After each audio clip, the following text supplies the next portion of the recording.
I was lying to myself with substances, and I have this pain in my heart that won't go away. I can't seem to get interested in anything beyond a surface level.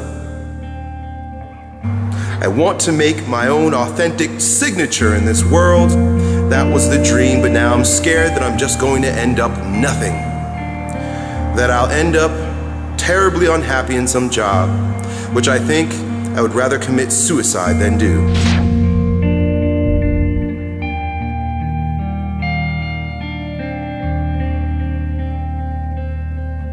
You continue to stab yourself in the leg. You begin shooting yourself in the foot.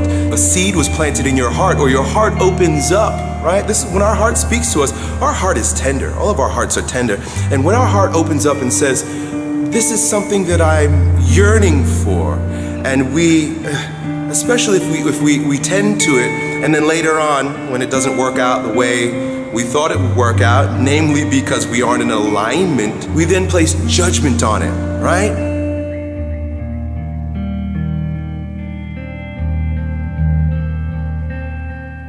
I still have some hope for that, but you call it whimsical, right? And you downplay it. Is your instinct, is your intuition whimsical? Whimsical means completely ungrounded. It sounds like the wind because it means you're getting blown in the wind. The thing about intuition is when you ignore it, it begins to dim. Nothing that your heart ever speaks to you is wrong. Your heart is always correct because it's true, right? Anything that's coming from you is true. Everything that all the words that we use to evaluate it now are secondary, right? There's a primary movement in your body. Your emotions are always primary. Anything that happens spontaneous is true. It is a yearning, and it is right, and it's true, and it should be looked at.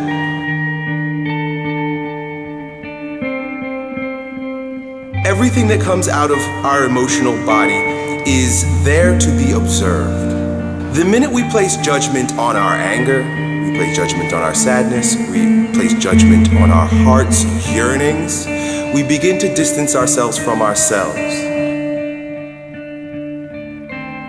Let's say that your emotion at the moment of anger is completely unfounded. It's completely unresourceful for the moment.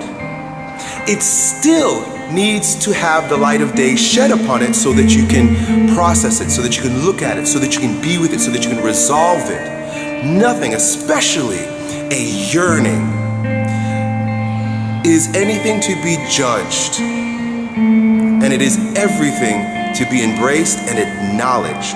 Your heart is the seat of your intuition, your head is the seat of your intellect, and your balls are the seat of your instinct.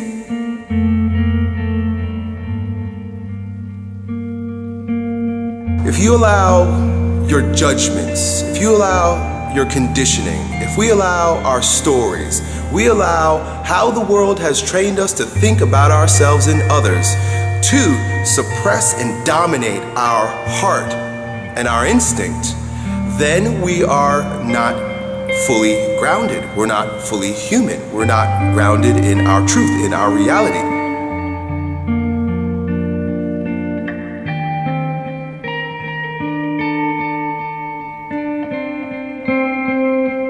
Thoughts become your words become your actions, your deeds become your habits.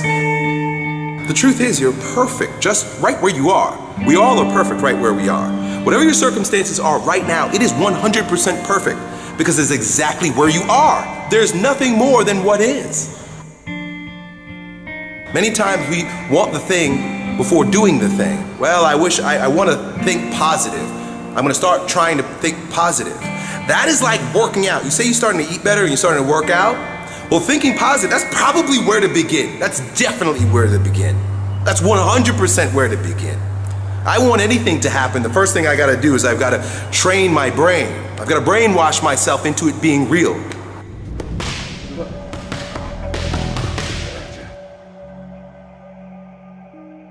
And something comes up and I'm judging myself because everybody's going this way and I'm going that way, and I'm like, I must be wrong, I say, I'm awake. I am awake. I am awake. Right? The head can be a beautiful servant, or it could be a horrific master. Be more compassionate with yourself. And when I say compassion, I don't mean boo-hoo empathy compassion. I mean really knowing your power, your place, and your responsibility in this world. It is not just your right. It is not just a nice idea. It is your responsibility.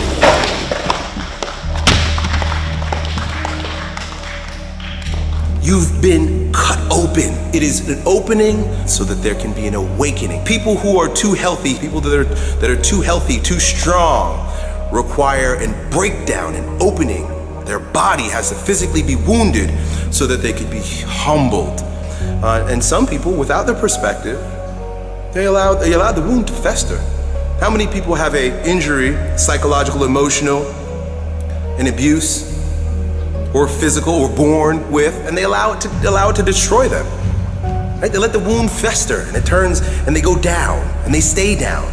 These people will never rise up if never given perspective. These people will never rise up if they don't take responsibility. Every single one of our wounds, if we take responsibility for it, we are empowered enough to turn it into a womb where a stronger version of yourself is grown. Death isn't just of the physical body. Death is of the ego death. A lot of people in general who have a hankering for death, who think I need to kill myself, suicide, thoughts of suicide, those are not wrong. Those feelings aren't wrong. To want to die to yourself, to want to commit suicide is not wrong.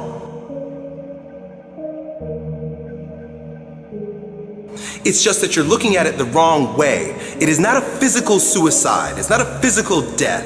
It is a character or an ego death. Who you are right now. You have the feeling that I want to die.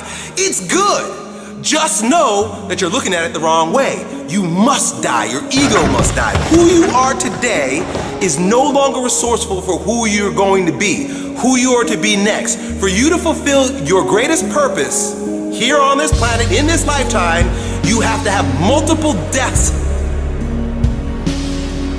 I refer to the idea that life works in a very similar fashion to how things happen in the gym, right? You go to the gym, you go to lift weights, what are you doing? You're literally breaking yourself down. You're literally wounding yourself, right? This is science. Science says that if you go in the gym, you break down the tissue. There are micro tears. You become catabolic. It's a very breakdown activity when you go to the gym. But there's a reason why we do it, right? Why do we go to the gym? To beat ourselves up and have micro tears in our tissue and put ourselves in this catabolic state so that we can become anabolic, right? Catabolic is the down process, anabolic is the up process. And this shows up everywhere in life, from the yin to the yang, from the night to the day, from the winter to the summer.